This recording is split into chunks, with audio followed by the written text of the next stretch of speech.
আসসালামু আলাইকুম। সংবাদে আপনাদের সবাইকে স্বাগত জানাচ্ছি। আমি ফিরোজ তোহা। শুরুতেই আরবে কেবলস সংবাদ শিরোনাম।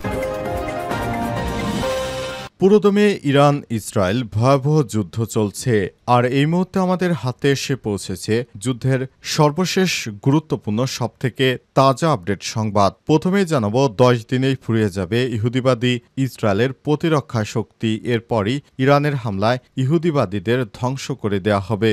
আর মাত্র 10 থেকে 12 দিনের মধ্যেই ফুরিয়ে যাবে ইহুদিবাদী ইসরায়েলের প্রতিরক্ষা শক্তি, অর্থাৎ যে শক্তি দিয়ে ইরানের ক্ষেপণাস্ত্রগুলো প্রতিহত করে ইহুদিবাদী ইসরায়েল, সেগুলোই শেষ হয়ে যাবে। এরপর তারা ইরানের ক্ষেপণাস্ত্র হামলা প্রতিহত করতে পারবে না। এতে ইহুদিবাদী ইসরায়েলের অবস্থা খুবই খারাপের দিন অপেক্ষা করছে।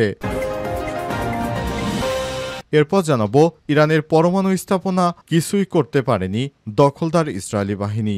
ইরানের পরমাণু স্থাপনায় বেশ কয়েকবার হামলা চালিয়েছে ইসরায়েল। দেশটি এই হামলায় ইরানের পরমাণু স্থাপনার কিছুই করতে পারেনি বলে জানিয়েছে দেশটির পারমাণবিক শক্তি সংস্থা প্রধান মোহাম্মদ ইসলামি।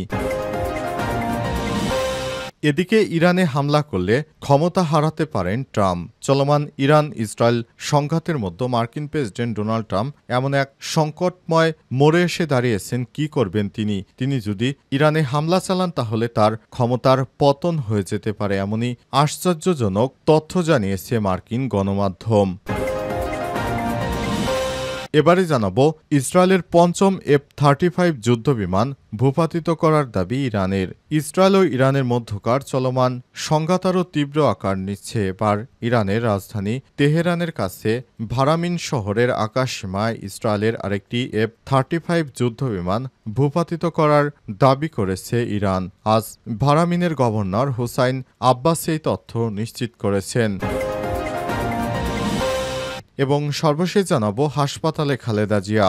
স্বাস্থ্য পরীক্ষার জন্য বিএনপির চেয়ারপারসন বেগম খালেদা জিয়াকে হাসপাতালে নেওয়া হয়েছে। তার অবস্থা বর্তমানে খুবই ক্রিটিক্যাল। লন্ডনে চিকিৎসা শেষে দেশে ফিরেছেন বিএনপির চেয়ারপারসন বেগম খালেদা জিয়া, এবং এটি সর্বপ্রথম দেশের মাটিতে তার লন্ডন থেকে ফেরার পর হাসপাতালে যাওয়া। প্রিয় দর্শক, এতক্ষণ শুনছিলেন সংবাদ শিরোনাম, এবারে বিস্তারিত। তবে তার আগে বন্ধুরা, অনুরোধ থাকবে এই সংবাদটিতে একটি লাইক দিন। এই চ্যানেলে আপনি নতুন হয়ে থাকলে আমাদের সংবাদটি দেখতে দেখতে চ্যানেলটি সাবস্ক্রাইব করে রাখুন। কমেন্ট করে বন্ধুরা আপনার মূল্যবান মতামত জানিয়ে দিন আপনি বিশ্বের কোন দেশ থেকে বা বাংলাদেশের কোন স্থান থেকে আমাদের সংবাদটি দেখছেন এবং শুনছেন। আর বন্ধুরা, ইরান ইসরায়েল যুদ্ধে আপনি কোন দেশকে সমর্থন করেন কমেন্ট করে জানিয়ে দিন। এবারে বিস্তারিত। 10 দিনেই ফুরিয়ে যাবে ইসরায়েলের প্রতিরক্ষা শক্তি।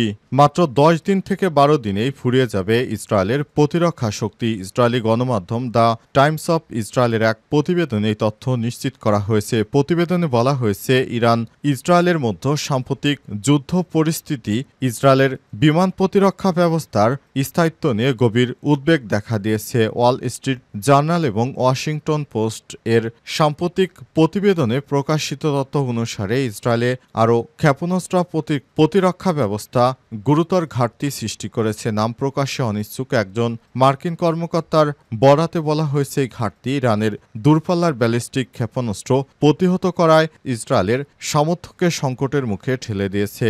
ইরানের পারমাণবিক ও ব্যালিস্টিক কর্মসূচিতে অস্বস্তিগত হুমকি হিসেবে বিবেচনা করা ইসরায়েল শুক্রবার একটি শক অপারেশন শুরু করে। এর জবাবে ইরান 370টির বেশি ক্ষেপণাস্ত্র এবং শত শত ড্রোন নিক্ষেপ করে প্রতিশোধ নেয়। হামলায় এখন পর্যন্ত ইসরায়েলে 24 জন নিহত এবং 500 জনের বেশি আহত হয়েছে। ওয়াল স্ট্রিট জার্নাল জানায়, যুক্তরাষ্ট্র কয়েক মাস আগেই আরও ইন্টারসেপ্টর ঘাটতির বিষয়ে অবগত ছিল এবং ইসরায়েলের প্রতিরক্ষা সক্ষমতা শক্তিশালী করতে কাজ করছিল। তবে যুক্তরাষ্ট্রের নিজস্ব মজুদও এখন হুমকির মুখে। যুক্তরাষ্ট্র থেকে ইসরায়েলে বহু ইন্টারসেপ্টর পাঠানোর পর এখন মার্কিন মজুদেও সংকট দেখা দিয়েছে। ইহুদিবাদী ইসরায়েলের অবস্থা খুবই করুণ হয়ে পড়েছে। ইরানের পরমাণু স্থাপনা কিছুই করতে পারেনি ইসরায়েল।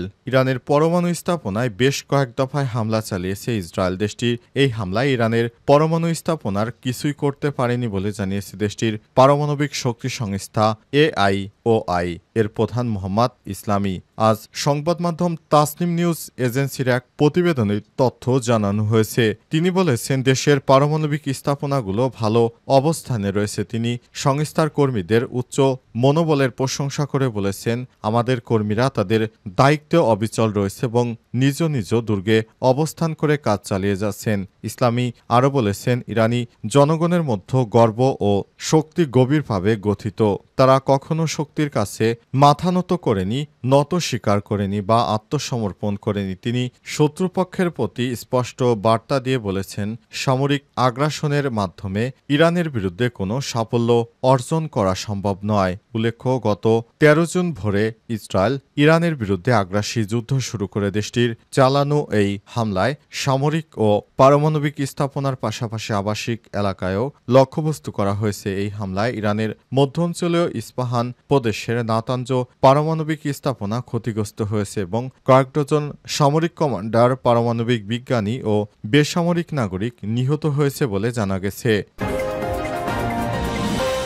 ইরানে হামলা করলে ক্ষমতা হারাতে পারেন ট্রাম্প। চলমান ইরান ইসরায়েল সংঘাতের মধ্যে মার্কিন প্রেসিডেন্ট ডোনাল্ড ট্রাম্প এমন এক সংকটময় মোড়ে দাঁড়িয়ে আছেন যেখানে তার সামনে দুটি পথ, একটি কূটনৈতিক সমঝোতা, অন্যটি ইচ্ছাকৃত যুদ্ধের। এমনই মন্তব্য করেছেন ইউরোপের পররাষ্ট্র বিষয়ক কাউন্সিলের জ্যেষ্ঠ বিশ্লেষক এলি জেরানমায়ে। তিনি সিএনএনকে বলেছেন, এই মুহূর্তে নেতারা সবসময় এটি পছন্দ করে থাকেন। অতীত ট্রাম্প ইরানের সঙ্গে যুদ্ধের দ্বারপ্রান্তে থেকে ফিরে এসেছেন, এখনও সেটি করতে পারেন। তবে তিনি সতর্ক করে বলেছেন, যদি ট্রাম্প ইরানের পারমাণবিক স্থাপনাগুলোর উপর হামলা চালায় তাহলে ইরান সেটিকে যুদ্ধ ঘোষণা সমতুল্য বলেই দেখবে। প্যান্ডোরার বক্স মূলত একটি গ্রিক পুরাণ ভিত্তিক রূপম বা উপমা, যা এমন কোনো কাজ বা সিদ্ধান্তকে বোঝায়, ব্যবহৃত হয় যার ফলাফল অপ্রত্যাশিত এবং অনিয়ন্ত্রিত এবং বিপর্যয়কর হতে পারে। প্যান্ডোরা কে ছিলেন? গ্রিক পুরাণ অনুযায়ী দেবতা জিউসের প্রথম নারী প্যান্ডোরাকে সৃষ্টি করেন এবং